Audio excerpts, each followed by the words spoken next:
was a woman named Sarah. Now, Sarah said that when she was younger, she had heard the stories of the Appalachian Mountains, but she really didn't believe in any of that. Now, Sarah lived in a small little town in North Carolina, and she said that her and her boyfriend moved into this stone house in a rural part of town. And she said, it felt amazing, like living with her boyfriend for the first time in this sort of beautiful home. But when they first moved in, the weird thing that they noticed were placed throughout the house were all of these little, like, religious trinkets. And she said she thought that was weird, but she just took them and put them in the garage because she didn't think anything about it and wasn't really, into all that. So she said after a couple of months of living there, she would hear what sounded like stuff scurrying around at night throughout the house. She thought maybe they had, a mouse or something, but it really didn't bother her. Until this one night, she wakes up and she hears the scurrying sound going down the hallway. And she decides, I'm going to go investigate. So she gets up out of her bed and she starts walking down the hallway when she sees in the corner of her eye something move and go into one of the bedrooms in the hallway. So she slowly makes her way into the bedroom. The lights are off. She doesn't see anything. And she notices the closet door is slightly open. And all of a sudden, that door opens just a little bit more. And she hears someone say, "Sarah, Sarah, come in here." And she's like, "What? Who is calling my name? Like, who is saying that?" So she starts walking towards the closet. And she hears like giggling and laughing like a child's laughter. And she's about ready to open the closet door when her boyfriend comes in and is like, "Hey, what are you doing, Sarah? Like, what's going on?" And she's like, there was like something in the closet. And she said like something was calling my name and I heard like scurrying sounds. So her boyfriend's like, it's probably just an animal. Go back to bed. The next morning, she said her boyfriend like looks in the closet and there's nothing in there, but he discovers this hole about that size that's like in the wall of the closet. And he goes, there must be some kind of like critter or animal coming in. And that's probably what you seen last night. So, she starts noticing after this, like stuff is missing, stuff's being moved around the house. And she keeps hearing these scurrying sounds at night, but she tries her best to ignore it. This one particular night, her boyfriend goes out of town and she's home alone. She goes to bed and she said she woke up and she hears that scurrying sound. She said the next thing she knows, she blinked, and standing around her were these very tiny creatures that had white bodies, these big solid black eyes, and these long shaped ears. And she said they were just kind of giggling and talking in some sort of language that she couldn't understand. And then she said they started saying her name, and she said that they were saying, "Sarah, time to go, Sarah." And she said then it's like she, was asleep. And she wakes up in the morning. She realizes that she has all these tiny little scratches all over her body. And what happened that night was like really real. So she tells her boyfriend about all of this and what's been happening. And her boyfriend thinks that she's crazy. About 4 or 5 months after this, right, her boyfriend had to work late and she's in bed. She wakes up again, hears the scurrying sound.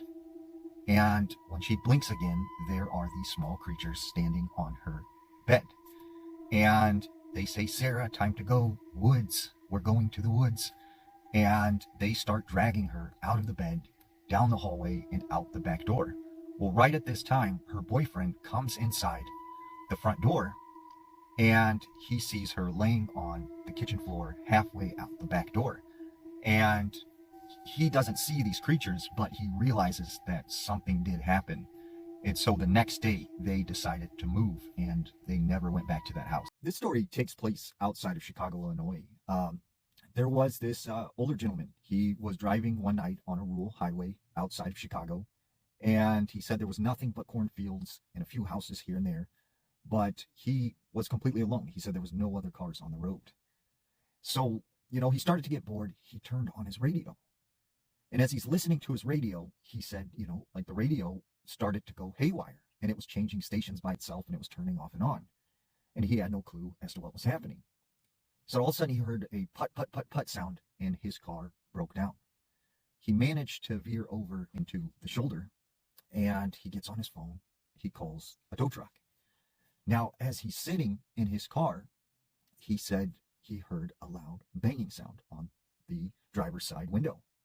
When he looks out the window, he sees a group of teenagers all wearing these black hoodies that are, covering their face to where he couldn't see them. And they are moving kind of erratically on the side of the vehicle. So he slightly rolls down his window and he's like, "Yeah, can I help you?" And he said one of these teenagers was like, "Give us a ride." And he's like, what are you talking about? Like, my car's broke down. And they're like, "Listen, man, give us a ride." And he said like they had this just weird, deep, kind of piercing voice. And he said, "No, get away from my car. Like, you guys need to leave now. The tow truck's coming. Like, there's going to be people here, so you need to back away." And he said after that, they started to get kind of angry and they were kind of like taunting him and calling him names and stuff like that and yelling at him and telling him to get out of the vehicle. And he just kept saying, "Get away from my car, get away from my car, someone's coming."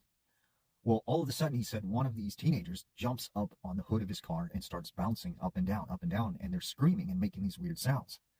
So he looks in the back seat and he finds like a tire iron and he goes out of his vehicle and he's like, "Look, get off my car right now. You kids need to leave. Like, get out of here, like, or there's going to be problems."